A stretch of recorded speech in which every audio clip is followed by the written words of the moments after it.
में पहुंचे हैं। लेकिन ये चीज आपको जरूर समझना होगा, क्योंकि यही समझने के लिए कथाएं करवाई जा रही हैं।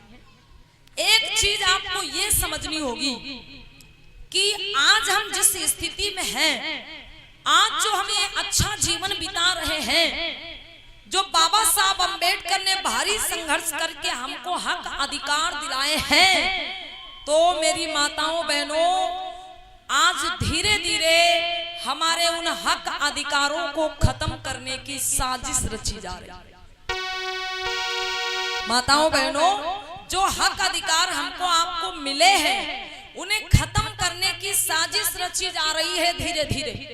लेकिन हम आप क्या कर रहे हैं? हमारे समाज के लोग क्या कर रहे हैं भैया? हमारे समाज के लोग काहे में मस्त हैं? भाई तीज त्योहार मनाने में मस्त हैं, पूजा पाठ में मस्त हैं, भक्ति भजन में मस्त हैं, ढोंग आडंबर पाखंड में मस्त हैं। लेकिन हम ये नहीं समझ पा रहे हैं कि जो हक अधिकार हमको मिले हैं, हमारे महापुरुषों ने संघर्ष करके दिलाया है, आज कहीं न कहीं उन्हें खत्म करने की साजिश की जा रही है। तो मेरी माताओं बहनों, हमें उसके लिए क्या करना होगा? सबसे पहले अपने महान पुरुषों को जानना होगा कि हमारे कौन कौन से महापुरुषों ने हमारे लिए क्या क्या किया है, और वो जो हमारे लिए करके गए हैं, जो हमें दे के गए हैं, वो सुरक्षित है या खतरे में है। अगर वो खतरे में है तो उसे बचाने के लिए फिर हमें संघर्ष करना पड़ेगा। देखिए, हमारे इस बहुजन समाज में हर जाति में एक दो महापुरुष जन्मे हैं। वैसे भैया महापुरुष की कोई जाति नहीं होती है, लेकिन अगर जाति की बात करें तो हम आपको बता दें कि इस बहुजन समाज में हर एक जाति में एक दो महापुरुषों ने जन्म लिया। तो अगर हमारे बहुजन समाज के लोग, मूल निवासी भाई, ज्यादा कुछ नहीं, अपने ही जाति में जन्मे महापुरुष को पढ़ लें, समझ लें, तो कल्याण हो जाएगा। कुछ महापुरुषों के नाम भी लेना चाहेंगे, जैसे कि राजा सम्राट अशोक महान। राजा सम्राट अशोक महान जो विश्व विजयी, विश्व विजेता राजा हुए, मौर्य वंश में जिनका जन्म हुआ, मौर्य वंश की तीसरी पीढ़ी में जन्मे राजा सम्राट अशोक महान, जिन्होंने भगवान बुद्ध की शरण अपनाई और बुद्ध के धम्म का प्रचार प्रसार पूरे भारत में किया। और भारत ही नहीं बल्कि विदेशों में भी भगवान बुद्ध के ज्ञान को पहुंचाने का काम किया था। किसने? मौर्य वंश में जन्मे राजा सम्राट अशोक महान जी ने। जब राजा सम्राट अशोक महान जी ने बौद्ध धम्म अपनाया, भगवान बुद्ध के धम्म के बारे में, ज्ञान के बारे में जाना, तो उन्हें लगा कि ये बुद्ध का जो ज्ञान है ये दूसरे देश में भी जाना चाहिए। तब उन्होंने क्या किया? वो राजा थे, कोई सेवक भेज सकते थे, कोई सैनिक भेज सकते थे, किसी को भी भेज सकते थे, लेकिन नहीं, राजा सम्राट अशोक महान ने अपने बेटा और बेटी को भेजा था। सम्राट अशोक महान के बेटे का नाम था महेंद्र। सम्राट अशोक महान के पुत्र का नाम था महेंद्र और पुत्री का नाम था संघमित्रा। पुत्र की उम्र थी 21 बरस और पुत्री की उम्र थी 18 बरस। इतनी कम उम्र में अपने बेटा और बेटी को भंते बना दिया, बौद्ध भिक्षु बना दिया, और भंते बना करके, बौद्ध भिक्षु बना करके कहां भेज दिया? श्रीलंका को भेज दिया कि जाओ और भगवान बुद्ध के धम्म का प्रचार प्रसार करो। अब सोचिए, राजा सम्राट अशोक महान एक विश्व विजेता राजा थे, और उनके बाद उनके पुत्र महेंद्र ही उनके राज्य के उत्तराधिकारी होते, राजा बनते।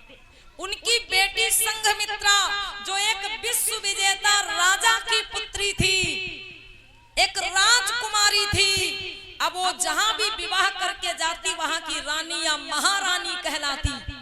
लेकिन अपने बेटा को राजा ना बनाकर, अपनी बेटी को किसी राज्य की रानी या महारानी ना बनाकर क्या बना दिया? बौद्ध भिक्षु बना दिया, बौद्ध भिक्षुड़ी बना दिया।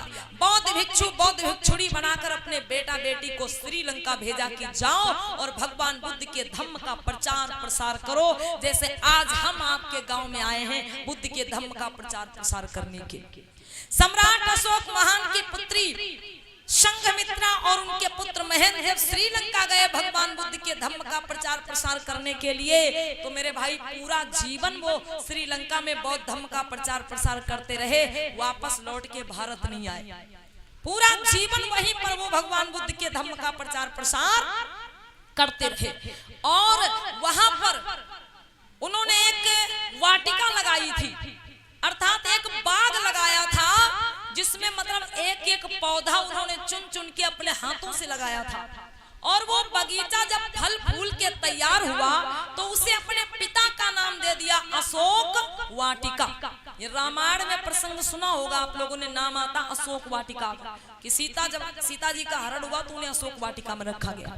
ये जो आप लोगों ने नाम सुना होगा अशोक वाटिका, ये किसी और की नहीं बल्कि सम्राट अशोक के पुत्र और पुत्री के द्वारा लगाई गई एक बगिया थी, जिसे उन्होंने अपने पिता का नाम दे दिया अशोक वाटिका, ताकि जब हम ना रहे तो हमारे ना रहने के बाद भी यहाँ पर हमारे पिताजी का नाम रहना चाहिए।